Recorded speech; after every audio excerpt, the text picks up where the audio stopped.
So, eto po yung tinatawag namin na set M. Meron kang Pecas Cream, Tinted Sunscreen, at meron po kayong Centella Asiatica set.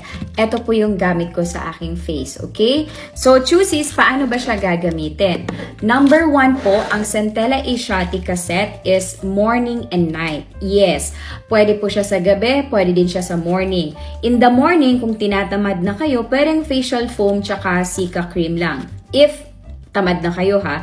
Pero kung ano naman kayo, masipag naman kayo, please, i-day and night nyo siya. So, sa gabi, ganito po ang paggamit. Sa gabi, facial foam, toner, okay? Facial foam muna. Wash your face with facial foam. After ng facial foam, mag-toner na kayo. Etong toner choosies, pwede nyo siya ilagay sa palad nyo, tapos tapik-tapik nyo lang ganon, which is what I'm doing. Kasi mas gusto ko yung parang na-stimulate yung ating collagen and yung blood flow sa ating face. O di kaya, gamit kayo ng cotton. Ako naman, nilalagay ko sa palad, tapos ginaganon-ganon ko siya. After nyo po mag-toner, mag-serum na. Okay, after nyo po mag-toner, mag-serum na kayo. Etong serum choosies, kahit 3 patak lang, okay na. 3 drops, okay lang. 1, 2, and 3. Tapos, massage nyo na po sa face po ninyo, okay? Tapos, circular motion ha, para mas maano talaga siya sa face natin. Tapos, kapag ilang seconds na po na na-absorb na siya ng skin po ninyo, mag-Cica Cream na kayo, okay? After Cica Cream choosies, mga ilang seconds or ilang minutes na na-absorb na ng skin niyo, pwede na kayo mag-Pecas Cream.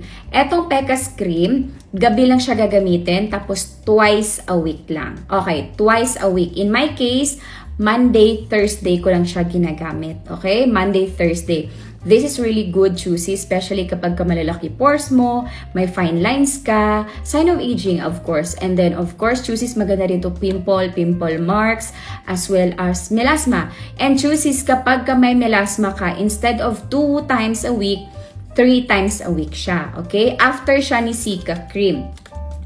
Twice a week kapag pimples or pimple marks lang gusto mo, 3 times a week naman if may melasma ka. Okay? Bawal po ito sa may lip area, sa may nose area, and eye area, pati na din po sa leeg. Bawal. Okay? So, itatanong nyo, Miss Chia, marami po akong pekas, buong face po. So, paano gagamitin? Pwedeng buong face. Basta iwasan nyo lang po yung mga area na sinabi ko kanina. Okay?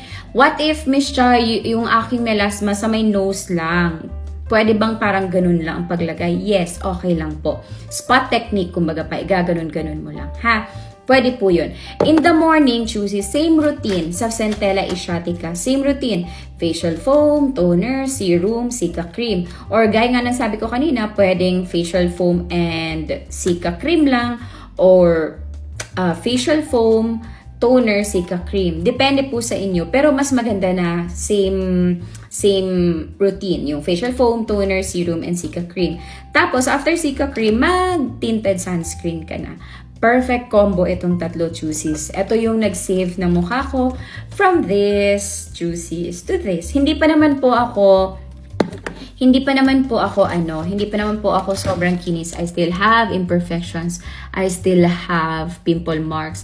But it's not as worse as before. Tama? Yan lang po. I-upload ko tong video na to so that you can review as well.